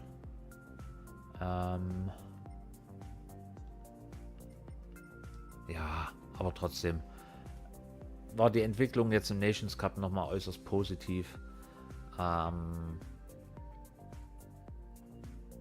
Konnte jetzt, ich glaube, 3-mal hintereinander dritte Plätze, obwohl ich so den Anfang Gruppe B dann doch sehr weit hinterher hing. Hat sich das alles super entwickelt und ja, sehr, sehr geile Rennen dabei gewesen. Und ja, bisher habe ich keine Informationen, wie es weitergeht, ob es das jetzt gewesen ist mit Cups. Grundsätzlich jetzt gerade erstmal ja. Und ich habe aber keine Ahnung, wie da die weiteren Abläufe sind. Wir lassen uns da aber überraschen, wie es weitergeht. Und ja, vielen, vielen Dank an alle, die reingeschaut haben. Die ganzen Kollegen Christian, Don, Barclay, Jürgen und Lars. Vielen, vielen Dank. Solltet ihr nochmal fahren heute Abend oder nochmal oder das erste Mal fahren, viel Erfolg euch nachher. Auch an meine bezaubernde Partnerin. Liebe Grüße und vielen Dank, Schatz, fürs dabei sein. An alle Neuen, wenn es euch gefallen hat, gerne ein Like und ein Abo da lassen. Würde ich mich sehr freuen. Und unten in der Videobeschreibung gerne bei den Kollegen vorbeischauen und da auch Liebe da lassen und eventuell heute Abend 20 Uhr, 21 Uhr die Rennen verfolgen. Und ja, ich bedanke mich vielmals, wünsche euch noch einen schönen Samstag und bis zum nächsten Mal. Ciao!